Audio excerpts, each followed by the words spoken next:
Antes de eso debo mencionar los antecedentes, cómo se da esta idea, ¿no? para realizar esta consultoría, y es básicamente porque existe en el mapa de deforestación, como ustedes saben, es de una escala de unos 100.000 y existen algunas confusiones realmente en el momento de la interpretación de esta cobertura. Por ejemplo, en la parte de plantaciones forestales se contabiliza la regeneración en el análisis, ¿no es cierto? Entonces estamos poniendo como que fuera bosque natural y en realidad son plantaciones forestales, ¿sí? También en las plantaciones forestales más recientes o las que son relativamente menores o pequeñas a 1 hectárea se incluye en la clase agropecuaria y realmente no se contabiliza en las medidas de crecimiento de bosque, especialmente en las zonas secas y semisecas, en donde realmente el suelo abierto satura y no se puede ver bien en las imágenes. Ese realmente es un problema. Entonces también, hablando de regeneración, decimos que esta tiene gran incidencia en la tasa de deforestación neta. Entonces, por ejemplo, en el año de 2000 al 2008, creemos que el 50% de regeneración, o sea, ha habido el 50% de regeneración más que en los años 90 al 2000. Entonces nosotros decimos que por cada hectárea que se deforesta hay 1.5 hectáreas de que se está regenerando. Entonces esos datos son importantes y por eso nació esta idea de hacer este trabajo, ¿no? Para poder evidenciar. Entonces, como objetivos que nos hemos planteado fue identificar, interpretar y analizar los fragmentos de bosque en diferentes estados de regeneración o crecimiento en 5 zonas del Ecuador utilizando sensores remotos. Como les comentaba a los compañeros que estuvieron en la capacitación, algo muy importante para poder culminar o cumplir este objetivo es tener un entendimiento en los procesos ecológicos de sucesión natural, reforestación y factores socioeconómicos. Eso es muy importante porque eso tiene que ver en la regeneración.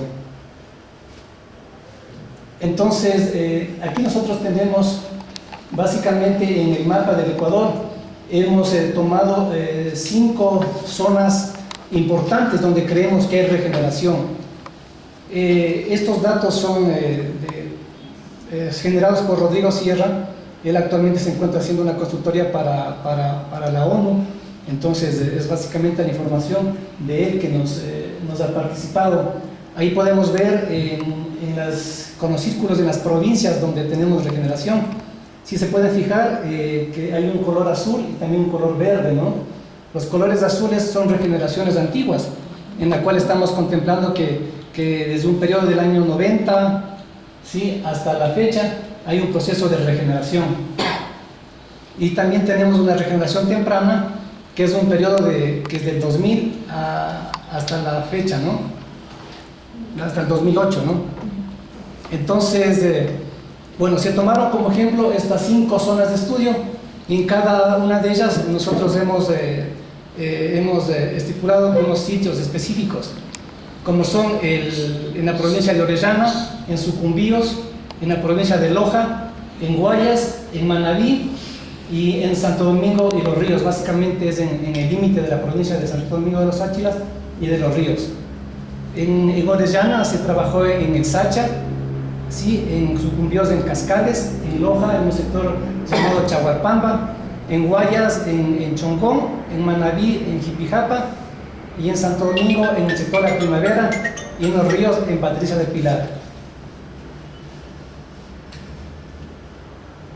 Los históricos que se contemplaron para este estudio fueron del año 90, en el caso de Orellana, 2001, 2011 y 2013, ¿no? Y aquí se contempló regeneración temprana y antigua.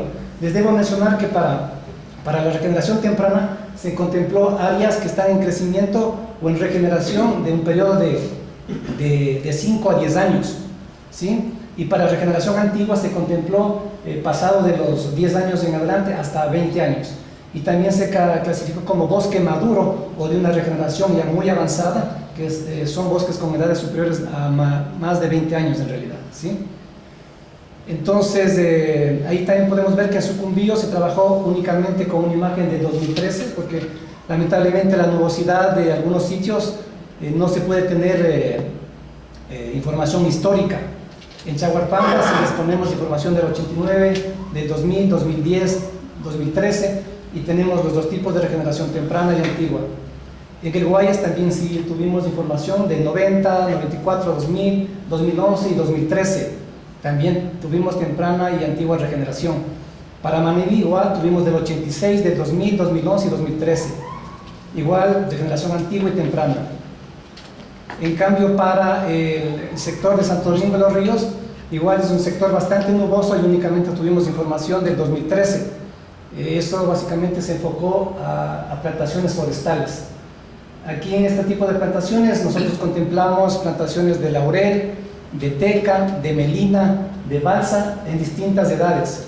Eso fue muy importante en el momento de sobrevuelo que se pudo visualizar. Bueno, aquí tenemos los criterios que usamos en gabinete para ubicar los sitios de muestreo.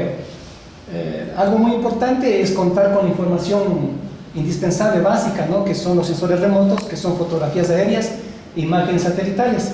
Para los periodos a estudiarse, en este caso necesitábamos tener el periodo del 90, del 2000, 2010 y 2013.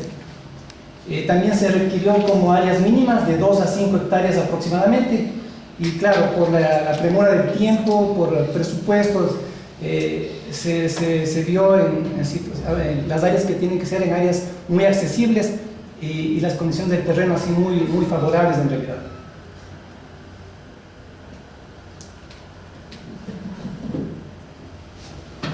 A continuación tenemos un esquema metodológico que se aplicó para la elaboración de esta guía.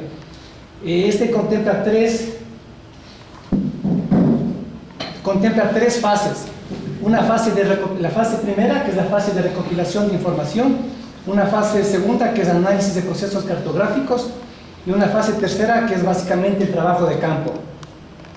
La fase 1, que es la información cartográfica, en donde se recopiló toda la información, ¿no es cierto? Las fotos aéreas, fotografías aéreas, imágenes Rapid Eye, imágenes Landsat, ortofotos y cartografía base. En la fase 2, esta consta de dos etapas sería. Una que es el análisis e identificación de la cobertura forestal, y otra que es la caracterización de las respuestas espectrales de las bandas de las imágenes Rapid Eye. En los análisis de la identificación de la cobertura forestal encontramos, ahí la idea era identificar las áreas de regeneración en crecimiento en distintas etapas. En la caracterización de las respuestas espectrales queríamos ver los valores estadísticos de los píxeles de cada banda de las imágenes. Y básicamente en la fase de campo es donde se realizó la selección, y en campo es sí la verificación de las áreas que nos daba en gabinete para constatar si en verdad las áreas fueron identificadas de manera adecuada. Ahí nosotros visitamos y luego instalamos los cuadrantes temporales, ¿sí? Y con estos datos que generamos hicimos unos análisis de datos. Y claro, con todos estos insumos realizamos la guía de la interpretación de fracciones de cobertura forestal. Entonces, en la primera fase, como ya les mencioné, es la recopilación de información, que tenemos la cartografía base a escala 1/50.000, provisionada por el IGM, fotografías aéreas en blanco y negro. Lamentablemente ustedes saben que antes las fotos eran monocromáticas, entonces eso realmente sí es un poco dificultoso poder trabajar con ello, ¿no? La ventaja de esto es que tiene una resolución de 0.90 metros, la escala fue 1/60.000, fuente IGM, las imágenes Rapid Eye con una resolución de 5 metros, fuente del MAE, nos proporcionaron ellos las imágenes Landsat de resolución 30 metros, pancromática de 15 metros, ya, esas fueron descargadas de la página Globis, y también ortofotos de escala 1/5000 que nos proporcionó SIC Tierras. Como segunda fase es la aplicación de los sensores remotos para la identificación de bosques regenerados y reforestados. Aunque parezca esto un poquito ya redundante, pero sí es importante un poquito para la gente, porque hay botánicos, hay biólogos que a veces no dominan estos temas, y voy a permitirme leer algunas características de la fotografía aérea, ¿no? Por ejemplo, la fotografía aérea representan al terreno en diferentes tonalidades de una escala de grises, generalmente muy reducida. La fotografía aérea son sensibles a todas las longitudes de onda del espectro visible. ¿Ya? Es una imagen de una superficie terrestre captada desde un avión o otra nave aérea mediante cámaras fotográficas de alta resolución. Entonces a su derecha tenemos una imagen, ¿no? Como les decía, esas fotografías son del 90, ¿no? Entonces son monocromáticas. Ahora ya tenemos otra tecnología, entonces ya las fotos son totalmente a color, full color, y ya es otra cosa. Las cosas son mejores. También tenemos la ortofoto. Entonces, ¿qué es una ortofoto? Es una fotografía aérea corregida geográficamente de una zona de las superficies terrestres en la que todos los elementos presentan la misma escala libre de errores. Luego también podemos decir que tiene la funcionalidad de un plano cartográfico, ¿sí? Y que se puede efectuar mediciones exactas como en un mapa. Es un documento cartográfico base en el que se refleja a detalle elementos naturales y antrópicos debidamente georreferenciados. Una ortofoto combina las características del detalle de una fotografía aérea con las propiedades geométricas de un plano. Entonces, una ortofoto bien trabajada, bien georreferenciada, es una herramienta muy importante para este tipo de trabajos. Y luego, bueno, la imagen satelital que todo el mundo conoce, que se lo usa ahora, ¿no? Que la imagen satelital obtiene información dentro de rangos específicos de longitud de onda, dentro del espectro electromagnético, registrándose en diferentes bandas espectrales. Ofrecen una visión global de objetos y detalles procedentes de superficie terrestre en formas de píxeles. A continuación, les voy a mencionar algunas ventajas y desventajas de utilizar sensores remotos. Las imágenes satelitales y fotografías aéreas tienen sus ventajas y desventajas respecto a la cobertura y a la nubosidad. Según el precio también, el costo de procedimiento, la disponibilidad, la temporalidad y la resolución, entre otras cosas. La ventaja de utilizar las imágenes satelitales cuando existen otras fuentes de datos geográficos como fotografías aéreas es que se procesan y se manipulan y realzan para extraer detalles e informaciones que otras fuentes no detectarían. Las ventajas de utilizar las imágenes satelitales cuando existen otras fuentes de datos geográficas como fotografías aéreas es que procesan, se manipulan y se realzan para extraer detalles de informaciones. La fotografía aérea y las imágenes satelitales son tecnologías complementarias. Eso es importante, entre las dos se pueden trabajar y combinar, ¿no? En lo que respecta al uso de las imágenes Rapid Eye, porque básicamente fue la que trabajamos, sus ventajas están relacionadas a que tienen una banda Red Edge. Además, las imágenes ya vienen ortorrectificadas y listas para ser incorporadas en SIG, o sea, vienen ya preparadas, en otros términos.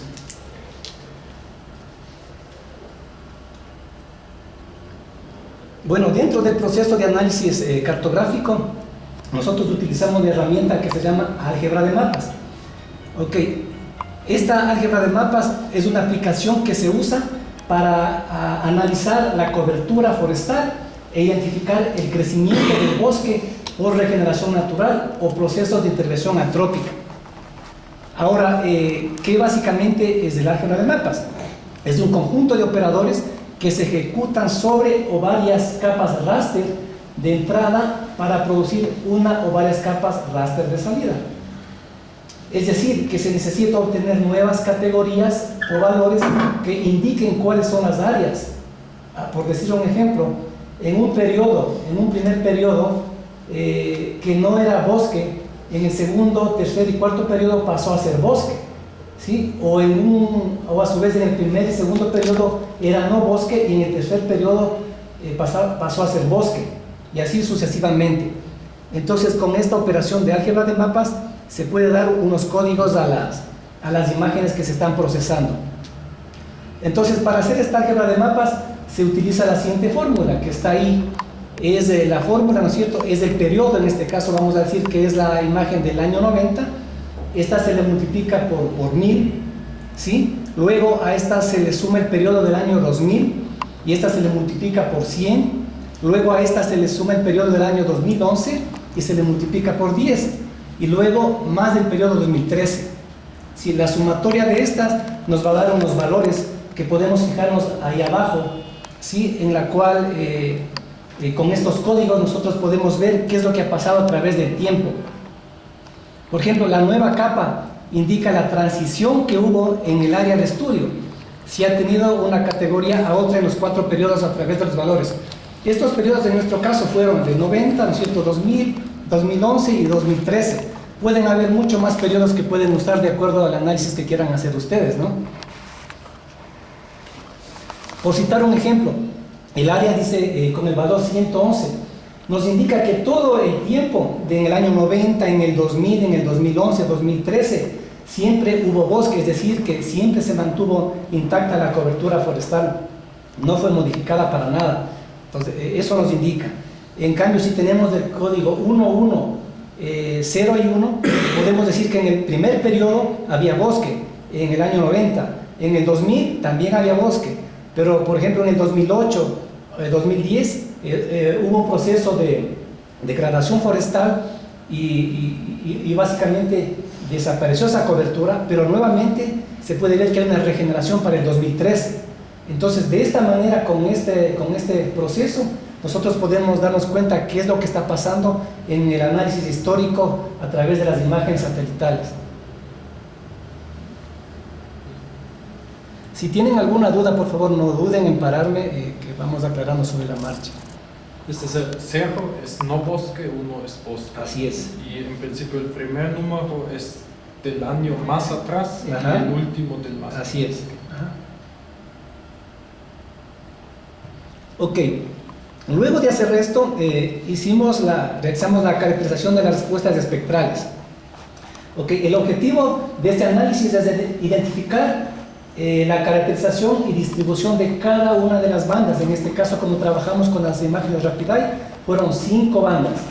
Y el índice de vegetación de diferencia normalizada, que es el NDVI, es decir, para diferenciar las respuestas espectrales de la cobertura forestal, a través del cálculo de las estadísticas de las bandas, con valores mínimos y máximos, y también los promedios, utilizando la desviación estándar de cada banda de la imagen.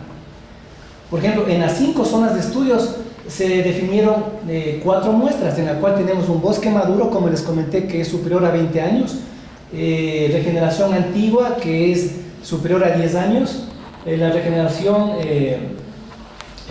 la área agrícola, y también tenemos plantaciones forestales, ¿sí? Para hacer la muestra se tomaron polígonos que encierran los mismos valores de píxeles con colores. A continuación tenemos las muestras realizadas para cada banda, ¿no? Tenemos, por ejemplo, aquí en la primera,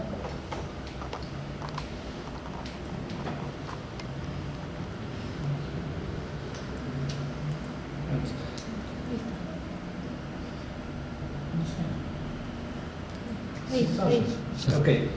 Ahí en la izquierda podemos ver la zona de Choncón, Guayas, ¿no es cierto? Ahí dice regeneración bosque maduro, ¿no es cierto? Entonces, aquí nos indica que en el periodo del 90 fue siempre bosque, ¿sí? Aquí en el periodo del 2000 sigue siendo bosque, y también en el 2011 también sigue siendo bosque, ¿sí? Entonces, si vamos al álgebra de mapas, digamos que esta es una combinación sería 111, ¿no? Que siempre ha habido bosque en el tiempo. Luego tenemos acá abajo, que es la regeneración antigua, ¿no es cierto? Entonces, decimos que aquí básicamente era bosque, ¿no? No, aquí no era bosque, ¿sí? Y luego aquí tenemos un proceso de regeneración, y aquí también en el 2011 también tenemos, se mantiene la regeneración. Entonces, por eso regeneración antigua. Luego tenemos la regeneración temprana, ¿no es cierto? Aquí no había bosque, aquí tampoco, pero para este último periodo sí vemos un crecimiento. Por eso consideramos que tiene más o menos de 5 a 10 años el rango de edad de este bosque. Y abajo tenemos el área agrícola, ¿sí? Aquí podemos ver que, bueno, esto es como algo anecdótico. Por ejemplo, Alexandra acá en gabinete categorizó este sitio como bosque, ¿no? Total que fuimos a control de campo y resultó que era una plantación de mango, ¿sí? Entonces hay que tener mucho cuidado porque básicamente la textura, los colores, las bandas, las firmas espectrales son muy similares, pero hay importante el trabajo de campo, eso es muy importante para este tipo de trabajo. Entonces, de la misma manera tenemos en Chaguarpamba, que es en Loja, igual, no me voy a demorar en esto porque ya digo, es lo mismo. Y luego acá tenemos para la Joya de los Hachas, acá para Jipijapa, ¿sí? Aquí tenemos sobre las plantaciones forestales, ¿sí? Es con imagen lanza, ¿sí? Aquí nosotros no tuvimos información histórica de los periodos anteriores, pero vuelvo a recalcar, aquí la información social es bien importante.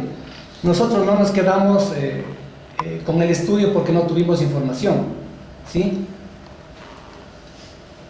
Lo que hicimos fue visitar a la gente, a los finqueros, a los hacendados, y ellos nos provisionaron la información de los periodos, es decir, que la información social nos reemplaza a la información cartográfica de sensores remotos que no la tenemos. Y es tan real porque vamos a suponer que tú seas el dueño de esta plantación. Entonces yo voy y digo, oiga señor, por favor me puede decir cuántos años tiene esta plantación. Tiene 20 años. Entonces, ¿y qué tenía antes? Bueno, antes era una bananera. Ok, entonces yo con certeza puedo decir que esa plantación tiene 20 años, sé lo que fue históricamente, lo que fue cultivado antes y sé lo que es ahora. Entonces, en casos donde no se tiene información histórica, se debe recurrir a la información social, eso es muy importante. Entonces, fue de esta manera que lo realizamos esta parte de la zona de Santo Domingo. Entonces, bueno, ahí vemos en la primera que es una plantación de balsa, ¿sí? Pero en una edad de 1 año. Acá tenemos también balsa, pero ya es un periodo de 4 años. La balsa, por ejemplo, ya a los 4 años comienzan a explotar básicamente. ¿Sí? Pero sí se puede notar una tonalidad distinta, ¿no? ¿Sí? Ya. Luego acá también tenemos una plantación de laurel, ¿sí? Acá tenemos una de melina y acá tenemos una de teca, ¿sí?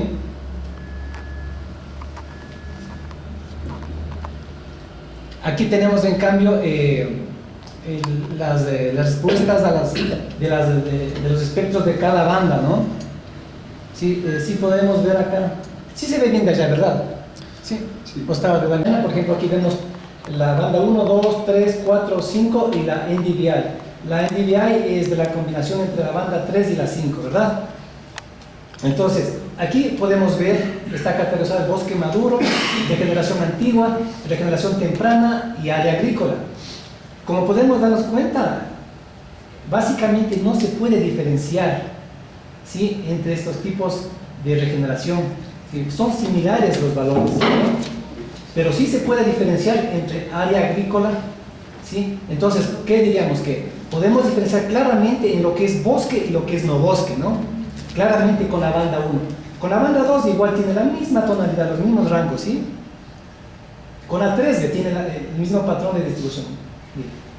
En la 4 hay un poquito ya de variación, lo que se aleja más de lo que es en área agrícola. En la banda 5 ya es un poco distinto, pero básicamente nosotros nos fijamos en NDVI, ¿no es cierto? Miren, en el patrón que sí se difiere en lo que es área agrícola y lo que es de bosque maduro, sí.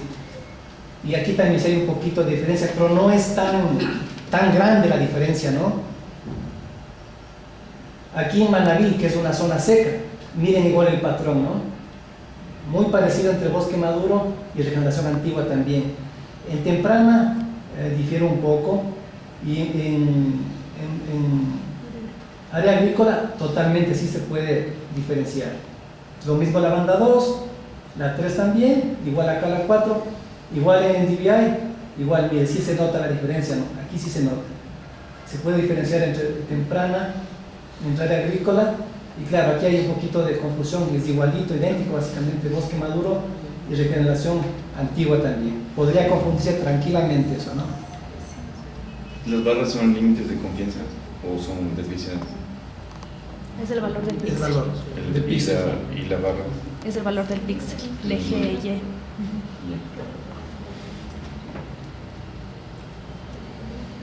Acá tenemos para Chaguarpamba Roja, igual, la misma manera, ¿no es cierto? Miren, muy parecidos igual entre bosque maduro y regeneración antigua, ¿sí? Acá en regeneración temprana sí se puede un poquito distinguir, pero en cambio se confunde la temprana en cambio con el área agrícola. Y claro, en Loja es un caso muy especial porque bueno, la gente que conoce esos lugares son bastante desérticos, el suelo es desnudo. Hay algunas cosas anecdóticas que más adelante les puedo contar. En la banda 2 igual, miren, ¿sí? La 3 muy parecida igual, miren. ¿Ya? En el Guayas igual, miren. ¿Sí? En la 5 se puede diferenciar entre bosque maduro y regeneración antigua, ¿no? Pero en cambio se puede, mira aquí, casi parecido al bosque maduro con la temprana, pero en cambio sí acá. Ok, aquí en los ríos, en Santo Domingo, en las plantaciones forestales, en la banda 1, ¿no es cierto? En la balsa de 1 año, con balsa de 4 años, hay una leve diferencia. En la plantación de caucho, entonces podemos decir que en la banda 1, la plantación de caucho, básicamente sí se puede diferenciar con lo que es balsa, ¿no? ¿Sí? Pero por ejemplo aquí con melina, muy parecidos con caucho. Y claro, y recuerda cuando estuvimos sobrevolando, el color de las hojas, el tamaño de las hojas son muy parecidas, ¿no? Entonces sí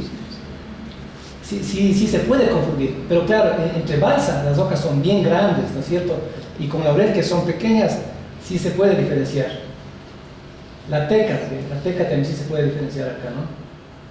Con la banda 2 igual, la 3 igual con la Andiviae.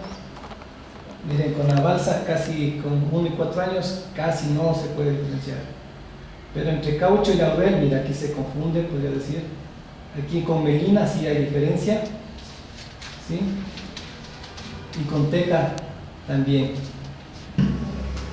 Ok, ahí viene la parte interesante para los botánicos. Bueno, la fase tercera, que básicamente es el trabajo de campo.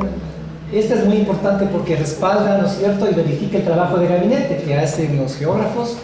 Para ello es importante contar con especialistas, como les mencioné, en área forestal y o florística, que faciliten la interpretación sobre la estructura y composición del bosque.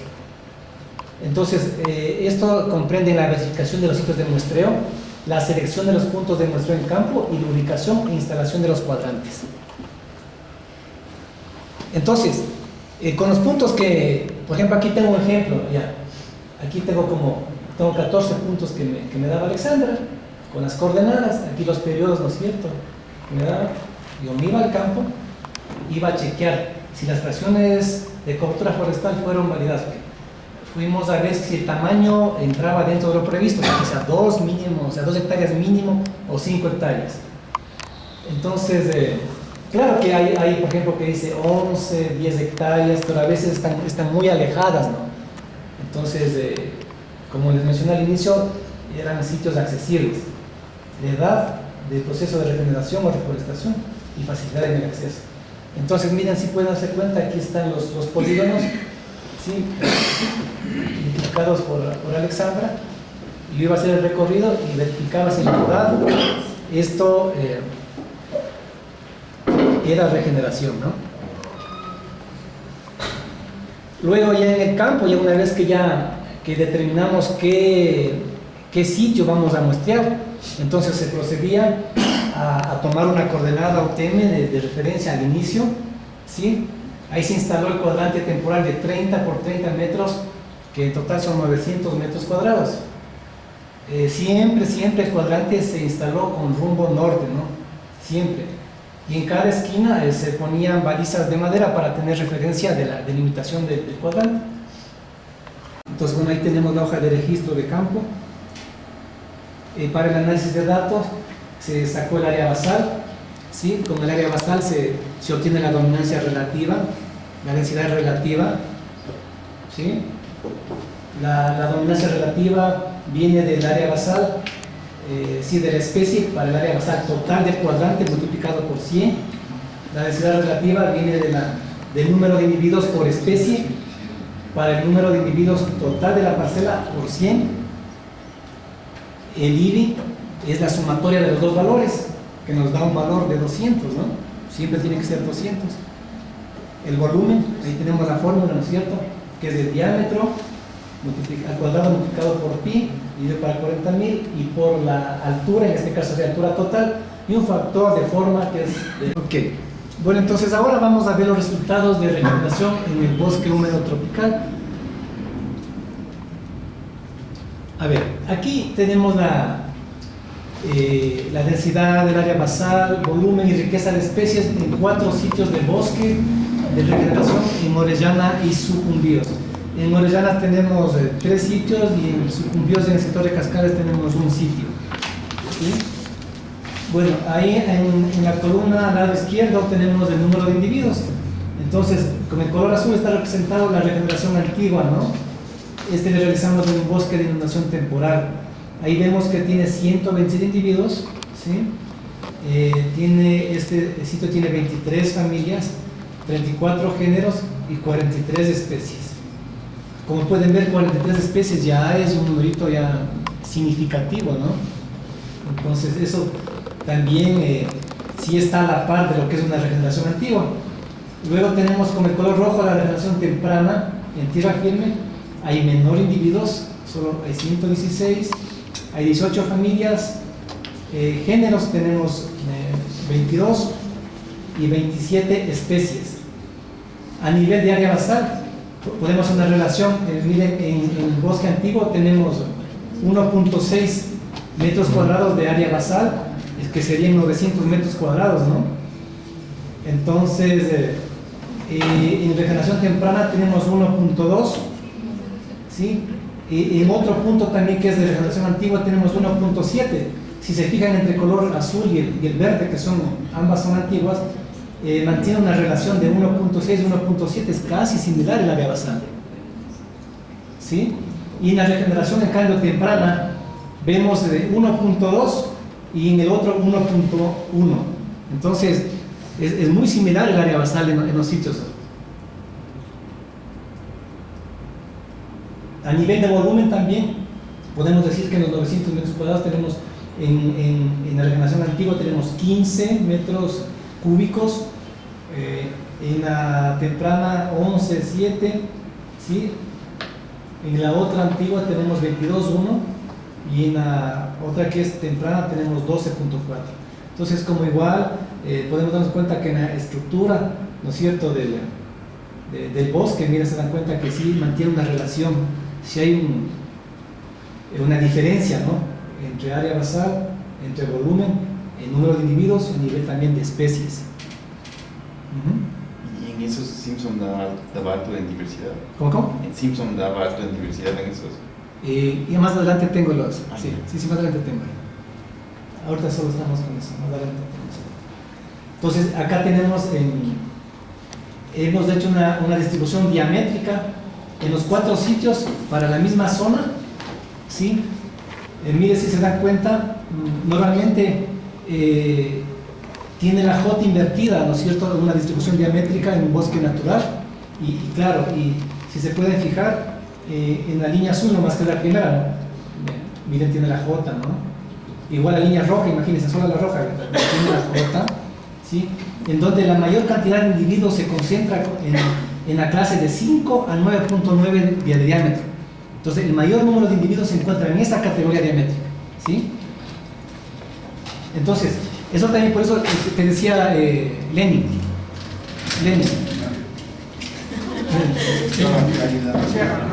Por ejemplo, mira, ya te digo, tú algún rato, si te presentan, por decirte así, una clase, una distribución diamétrica que no tenga una J invertida, algo pasa por ahí, ¿sí? Porque siempre en el bosque natural, siempre tiene este tipo de distribución. Entonces, aquí no tenemos individuos de 45, 60, que eso ya son en bosques avanzados, no en bosques maduros, sino máximo llega a 25, 30. ¿Sí? ¿Y esos eran árboles regenerando o piensas que son árboles que son remanentes? Que No, de regeneración. Todos. Sí, de regeneración. O sea, de los grandes. Aquí tenemos en cambio la estructura vertical, que son las alturas, ¿no? Igual podemos ver que la mayor concentración de individuos se encuentra en altura de 5 a 9.9, ¿sí? De altura. Ajá. Ya. Un número promedio también hay, bastante considerable, de 10 a 14.9 metros de altura. Y claro, 25 o 30 existen contados individuos, ¿sí ven? Es de vegetación antigua, en tierra firme, y temprana en colinado. Este de colinado es interesante porque antes era ahí cafetal. Ok, entonces vamos a continuación a ver los resultados de la regeneración en bosque seco pluriestacional, esos en Guayas, en Chongón. ¿Ya? Totalmente la estructura del bosque húmedo en la Amazonía es distinto por número de árboles, número de especies. Entonces, acá tenemos, por ejemplo, individuos en un bosque maduro, ¿no? Tenemos 99 individuos. En la regeneración antigua tenemos en la 62. Miren, o sea, no conserva una lógica ahí. En la regeneración antigua también tenemos 105 y en otra temprana 42. Familias tenemos 10 familias, ¿sí? En la otra 6, 5, 3 tenemos 15 géneros. A nivel de especies lo que más llega es en el bosque maduro, tenemos 14 especies, ¿sí? En el área basal, en el bosque maduro tenemos 1.3. Obviamente los árboles son diámetros inferiores en relación a la Amazonía. En el sitio de regeneración antigua tenemos, miren, 0.4 de área basal. Es mínima, ¿no? Ok, aquí vemos la distribución diamétrica en el Guayas mismo, ¿no? En el Chongón. Igual la mayoría de individuos se encuentra entre 5 a 9.9. ¿Sí? La mayoría de individuos se encuentra en esa categoría. Entonces, alguien me preguntaba, igual se repite, ¿no? O sea, aunque sea en bosque seco, tiene la mayor agrupación igual en esa categoría. ¿Sí?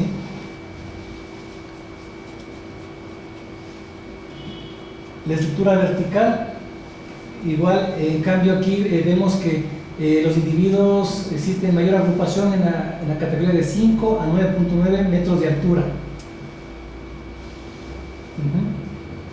Y claro, y lo máximo que llegan ahí, y miren en este tipo de bosques, a 19.9, o sea, a 20 metros básicamente de altura, lo más alto que tenemos, ¿no? Y a 20 a 25 no existe ningún individuo.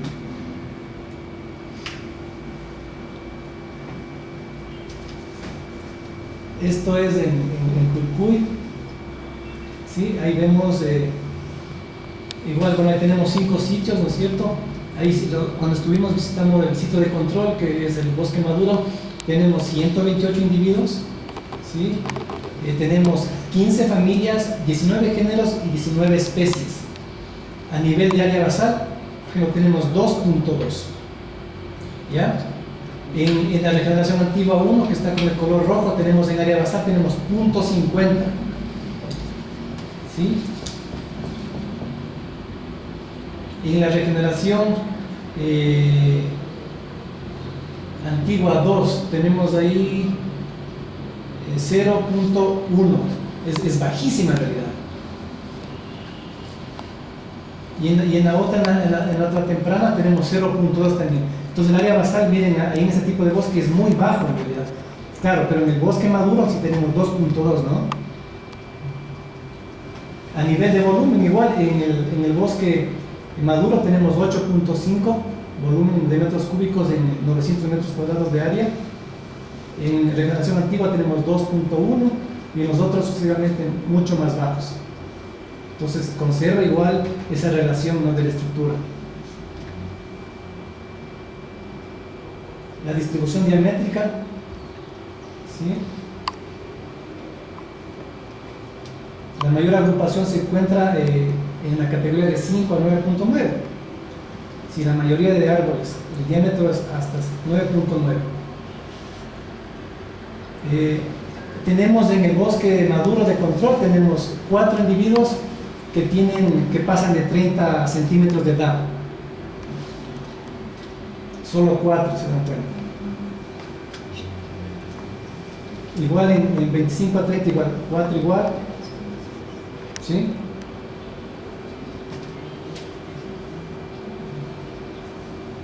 igual estructura vertical, que son las alturas, ¿sí? La mayoría igual se encuentra de 5 a 10 metros de altura. Solo un individuo tiene de 20 metros a 25, solo un individuo. En un bosque primario de ahí, ¿a qué altura puede llegar? 22, 25 metros máximo, que son los cedros, ¿no? Ya.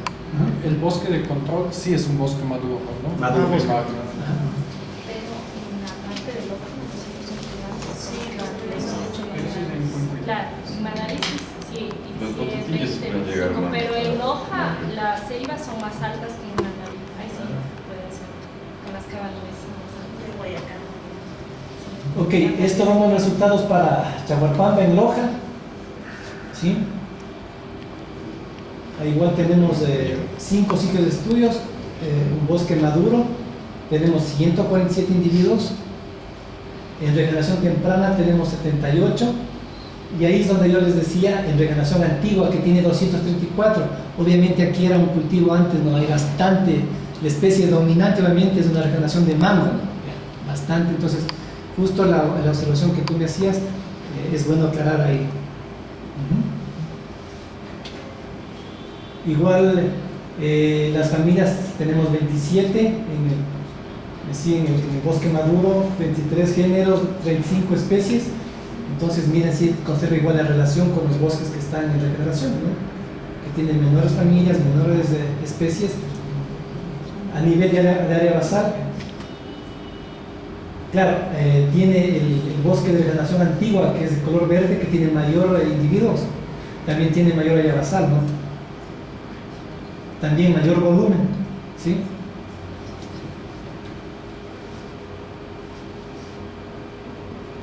Igual los diámetros, la mayor categoría como es regeneración se encuentra de 5 a 9.9 diámetros, ¿sí? Otro grupo importante está de 10 a 14.9. Y claro, muy pocos individuos, solo 3 y 2 individuos que tienen de 30 a 40 centímetros de largo.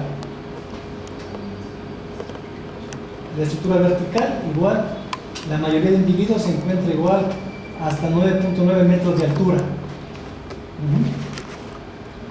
Entonces, son bosques básicamente cortos, ¿no? Que no son tan altos. Aquí vienen las plantaciones forestales. Aquí en este lugar, aquí no tenemos IBI, no tenemos nada, porque obviamente son monocultivos, ¿no? Una sola especie, entonces no hay sentido hacerlo. Únicamente hicimos la distribución diamétrica. Entonces, como son monocultivos, miren, casi no existe así, ¿no? A diferencia, por ejemplo, de lo que son los bosques naturales, lo que les mencionaba de la J invertida, casi no existe, porque como son plantaciones, están manejadas, la tendencia es que todos tengan casi el mismo diámetro, ¿no? Y si es que son diámetros inferiores, por ejemplo, como hacen el raleo, ya les cortan, entonces solo se quedan los árboles saludables que van a ser beneficiosos para el finquero, ¿no? Para la cosecha. Entonces miren, ahí tenemos con color azul, tenemos la Ochroma pyramidale que tiene 1 año, la de color rojo que es igual balsa que tiene 4 años. Tenemos ahí la melina, tenemos caucho, ¿sí? Son en distintas edades, ¿no? La teca, por ejemplo, tiene de 5 años. Entonces obviamente ahí los patrones de distribución varían, como les digo. Ellos hacen el raleo, entonces a veces normalmente cultivan 3.5 de distancia, ¿no? Según el criterio de cada finquero, algunos hacen 4x4, entonces no va a ser un estándar que tenga, por decirte, un X número de árboles por área, ¿no? Sino depende de lo que haya sembrado el finquero.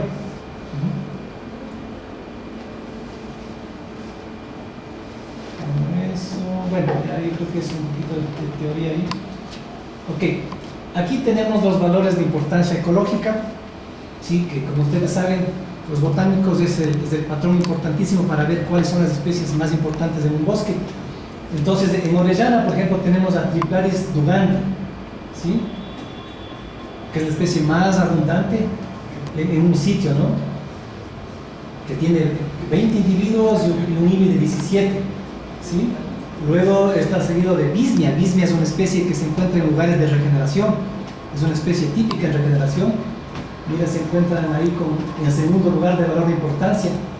Como les mencioné, este sitio era de inundación temporal. También tenemos Mauritia flexosa, que es de Morete, que se encuentra en tercer lugar. Ajá. Y también tenemos ahí a Hieronima, Tetratilacio, que son igual especies de regeneración. En el otro sitio, por ejemplo, también tenemos ahí a Calicophyllum, ¿sí? Que es Capirona. Tenemos la Cecropia, si se dan cuenta, que es una especie heliófila que se encuentra en el segundo lugar y que igual nos indica que son áreas de regeneración.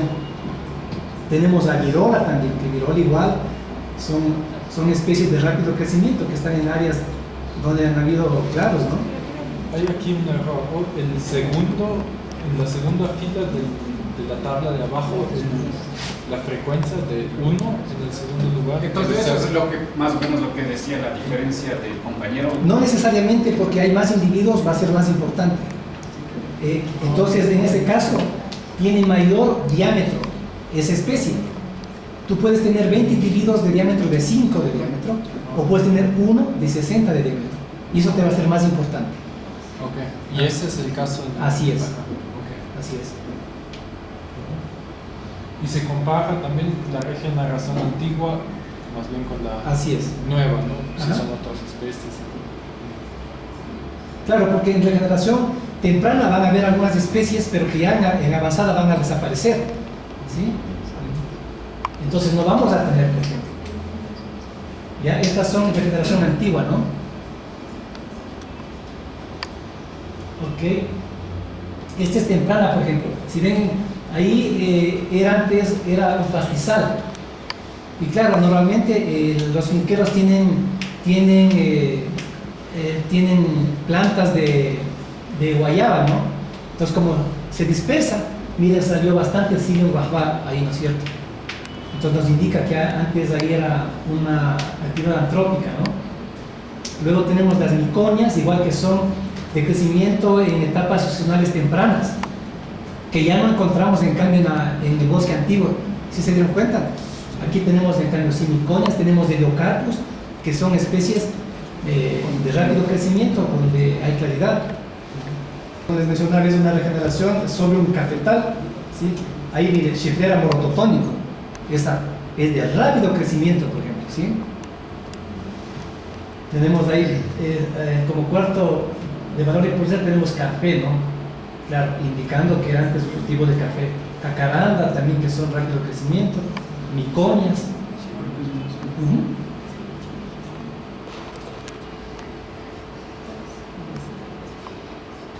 Ok, estos en guayas. Ajá.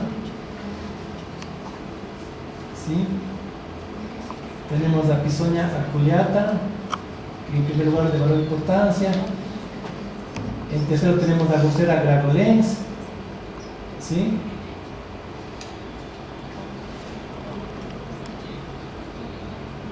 Esto también es en Chongón igual. Ya, por ejemplo, miren ahí.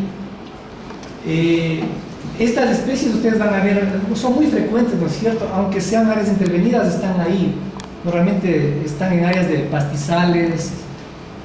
Es muy difícil en el Guayas en realidad, porque siempre hay animales que están ahí de pastoreo, ¿no?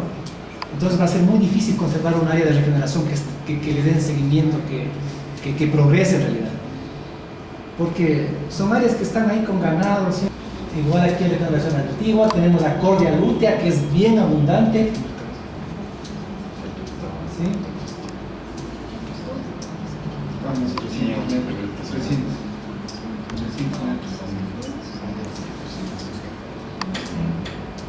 Hicimos también un sitio cerca de ahí de Puerto López. Es un sitio, ese básicamente es bosque húmedo en realidad. ¿Sí?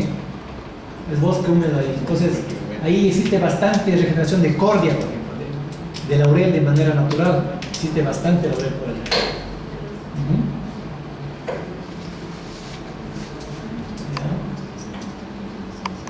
En Chahualpamba tenemos la pseudomedia, ¿no es cierto?, que ocupa el valor de importancia. Primero tenemos la Orcotea, Nectandra. Claro, uno de los problemas que bueno, siempre se va a encontrar los botánicos es que como son épocas secas, a veces es muy difícil determinar porque no existe hojas, ¿no? Entonces ahí entra bastante la dendrología, por ejemplo, el conocimiento del técnico, cómo poder llegar hasta el nivel de familia, géneros al menos. Entonces es muy importante eso.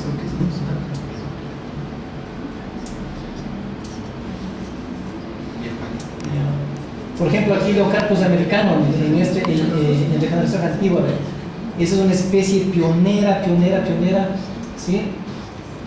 Está en el primer lugar.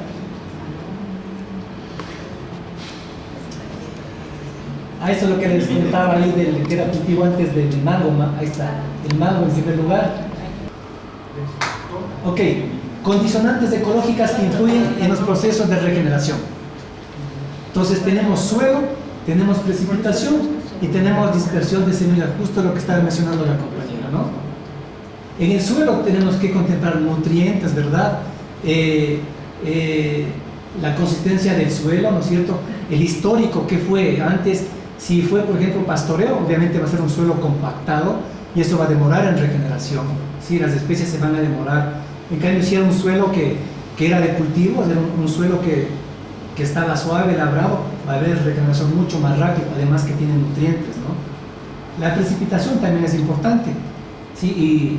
Y, por ejemplo, en Jujuy la gente dice que en los últimos años ha habido un incremento de lluvias y por eso se atribuye también a que hay regeneración, como una parte en el proceso de regeneración. Y obviamente la dispersión de semillas, que es muy importante, ¿no? Que existen varios agentes. Por ejemplo, en el suelo los principales factores que influyen, ¿no? Que como dije, es el pH, los nutrientes y la humedad, ¿sí? En la precipitación, el nivel de precipitación juega un papel importante en los procesos de regeneración natural. Se conoce que en los últimos últimos años se han incrementado las lluvias favoreciendo el incremento natural de los bosques. Aquí hemos puesto como ejemplo, lamentablemente no tenemos para todos los sitios, por ejemplo, para el Guayas no teníamos, ¿no? No conseguimos de información.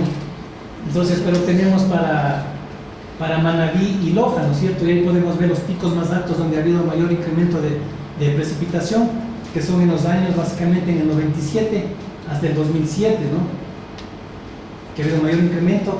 Y acá en Loja también, en cambio, en los años 87 hasta el 93, luego hay un decremento, ¿no? Entonces, justamente en esos periodos, si hacemos cuentas, es como que hay un incentivo mayor para la regeneración porque había más precipitación también. Esto es en Orellana, igual vemos que el pico más alto se dio en el 2001, el 2007 también. Claro, en la Amazonía no es un problema porque siempre llueve, ¿no? Ahí no se sufre de agua. Bueno, he usado un gráfico muy colorido, pero para un poquito demostrar lo que decía la compañera, la dispersión es muy importante. Existen varios agentes, ¿no es cierto? Puede ser por el viento, puede ser por el agua, por los animales y también por autopropulsión. Por ejemplo, por viento normalmente se dan las semillas muy ligeras, ¿no? ¿Sí? Una de estas, la familia Asteraceae, tiene esta característica, ¿no? Que por el viento son arrastradas muy fácilmente. En los páramos es el ecosistema que se da más por este tipo de diseminación por el viento, ¿no? Porque existe bastante viento. Por el agua, por ejemplo, utilizan este medio las especies que crecen junto a los ríos. Estas flotan hasta encontrar suelo para germinar. Por ejemplo, las palmas, ¿no? Las palmas hacen de esta manera. Están flotando un buen tiempo mientras va el curso del río. Los frutos, como son duros, luego se van aflojando hasta que llegan a encontrar por ahí suelo y ahí aprovecha germinando, ¿no? También la dispersión por animales, como todos ustedes saben, los biólogos saben que existen algunas semillas que necesitan pasar por el tracto digestivo. Si no pasa por el tracto digestivo, no van a ser viables, no van a germinar. Entonces es muy importante que pase, se dé este fenómeno, se puede llamar así, este ciclo, ¿no? Y también por autopropulsión, por ejemplo, las leguminosas, las vainas, ¿sí? Las vainas, por ejemplo, en los bosques secos están así cerradas, pero llega un momento que se abren y ese momento las semillas se dispersan. Ujú. Entonces, eso es autopropulsión. El dinero. Sí, repito. También tenemos los promotores socioeconómicos de la regeneración. Nosotros consideramos que es la quema de bosques, la degradación de los bosques, el abandono y los cambios en la estructura socioeconómica. Eso es muy importante en la regeneración, juega un papel muy importante. Por ejemplo, en la costa se da la quema de bosques. Es muy común, no sé si se fijaron, en Culcuy, que da pena realmente como... Y claro, lo utilizan inclusive en algunos sitios como la quema para incentivar al crecimiento de pastos, ¿no? ¿Sí? Inclusive hay algunas teorías también que la quema también ayuda a la especiación, ¿sí? Porque que salen muchas especies nuevas que están por ahí en latencia, y como ya se da este proceso, que salen ahí nuevas especies, ¿no? O sea, van creciendo. Igual la degradación de los bosques, puede ser dado por tala selectiva, ¿sí? Por actividades antrópicas. El abandono de la gente que ya no cultiva, ¿sí? Por ejemplo, en Amazonía se da un caso muy especial que justo comentábamos con un finquero que él antes era ganadero, pero ahora ya toda la finca que tenía la dejó en el abandono y obviamente ahí se está regenerando, porque dice que ya la ganadería no es rentable. Entonces, pero claro, no sé hasta qué punto va a darse este ciclo, porque según sabemos también el Magá, por ejemplo, se encuentra incentivando el cultivo de pan africana, por ejemplo. Y el señor decía, bueno, yo creo que voy a volver a guiar los sitios de regeneración para sembrar pan africano. Entonces, por eso la importancia de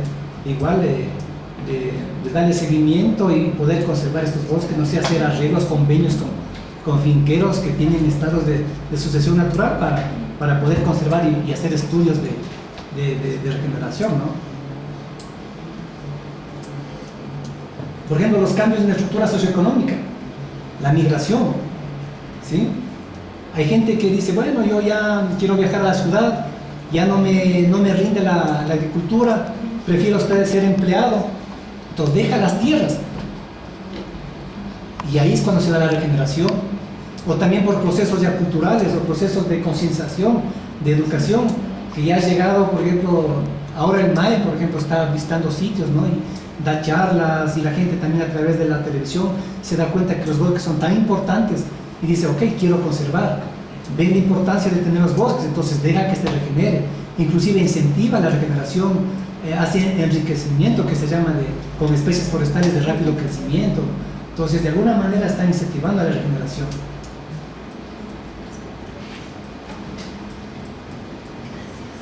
Bueno, aquí vienen las conclusiones.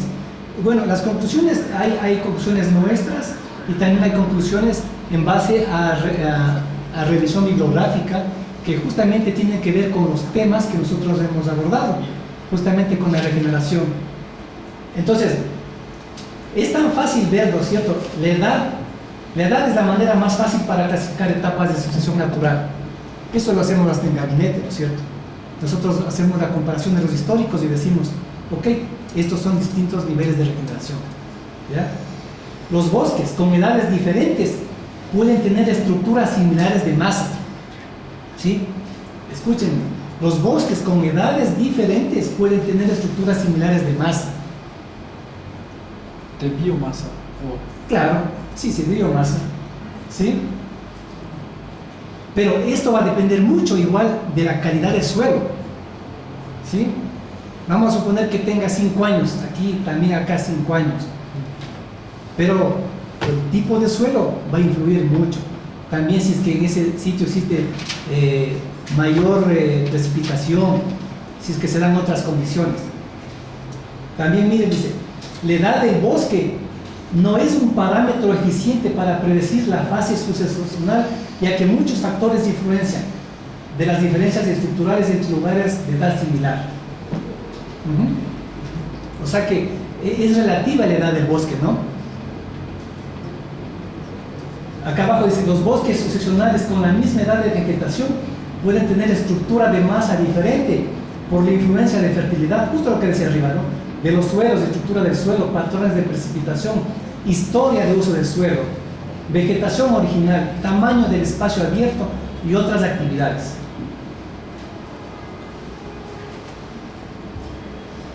Por ejemplo, las clases de regeneración más joven pueden ser más variables en su composición y su respuesta espectral que las clases del bosque más antiguo. O sea, tenemos siempre más problema en áreas de sitios de regeneración temprano, sí va a ser más confundible. También creemos que los impedimentos biofísicos como suelos pobres y los obstáculos sociales como escasez de capital, de recursos, ¿no es cierto?, han llevado a una limitación en la ocupación de la tierra. O sea, bajos ingresos, urbanización, un cambio de cultivos a pastos, dando como resultado una rápida expansión del bosque secundario. Es decir, que estos son impulsores, obviamente, para la regeneración, ¿sí?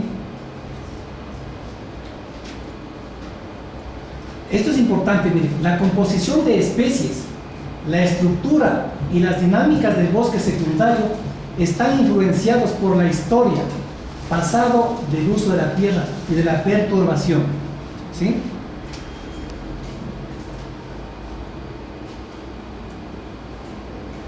A pesar de que el bosque sucesional puede recuperar características estructurales en un plazo de tiempo de 20-30 años, ¿sí?, la composición de especies puede mantenerse distinta. Eso es importante, ¿sí? Tal vez fisionómicamente nosotros en un bosque de 20 años ya le vemos árboles de 20, 30 metros de altura y podemos decir, miren, ya hemos recuperado y ya tenemos un bosque maduro, pero a nivel de estructura nada más.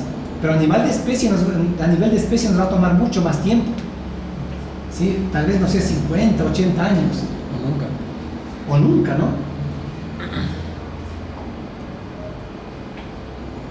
El éxito de la tasa de regeneración del bosque secundario depende en una multitud de factores, incluyendo el uso del suelo anterior, clima, fuentes de semillas disponibles y fertilidad del suelo, mientras la sucesión secundaria temprana puede ser rápida. Ajá. Claro, aquí este autor ya se va un poco más allá y calcula más bien lo que son toneladas, inclusive hasta para stock de carbono, ¿no? Ahora que está de moda esos temas, ¿no? Ok, como parte del trabajo nosotros podemos decir que los sensores remotos presentan algunas limitaciones, sobre todo en áreas de precipitación, debido a que las fotografías aéreas o imágenes satelitales pueden presentar nubosidad y reduce la utilidad de los datos obtenidos por los sistemas de teledetección. Ese es un problema. En zonas de bosque seco, la identificación de procesos de regeneración usando sensores remotos se hace difícil por el nivel de saturación que tienen las imágenes. Es importante la caracterización de la cobertura boscosa in situ. Lo que hemos dicho nosotros es muy importante hacerlo, no solamente tratar de clasificar en gabinete, ¿no? Siempre el trabajo de campo es importante. Ahí no sería importante mencionar las imágenes utilizadas para el análisis, porque si no, al decir que todas las imágenes, das a entender que no ningún otro sensor o ninguna otra plataforma puede capaz de medir eso. Entonces, vale la pena ver ese aspecto. De acuerdo, Leno. En zonas donde se realizan prácticas agroforestales, da lugar a confusión con fragmentos de cobertura boscosa y o procesos de regeneración. Se hace necesario control de campo para validar información, pues caso contrario se estará asumiendo coberturas agroforestales por bosques maduros o en procesos de regeneración. Por ejemplo, esto se da bastante en Loja. Yo me topé estos casos que en gabinete parecería que eran bosque en regeneración. Total que fuimos, eran sistemas agroforestales. Debajo eran cultivos de plátano, de café, que dejaban árboles de copas grandes para darle sombra, pero a través de la imagen parecería que son estados de regeneración antigua. Como recomendaciones, replicar este trabajo en distinta época del año, justamente la inquietud que tenían por ahí los compañeros, especialmente en las zonas secas, para discriminar la tonalidad de las bandas espectrales en otra estación. También sería importante realizar un censo de las áreas de cultivo agroforestal, especialmente en zonas secas, ya que estas dan confusión con bosque natural y solamente con trabajo de campo se puede validar la información. Entonces, bueno, como última recomendación, creemos que la información social es de suma importancia para este tipo de trabajos, pues esta suple la carencia de información histórica a nivel de sensores remotos. Eso fue como aplicamos en el área de Santo Domingo, donde no teníamos información histórica. Eso es, compañeros, cualquier cosa, cualquier duda, cualquier sugerencia, estamos prestos.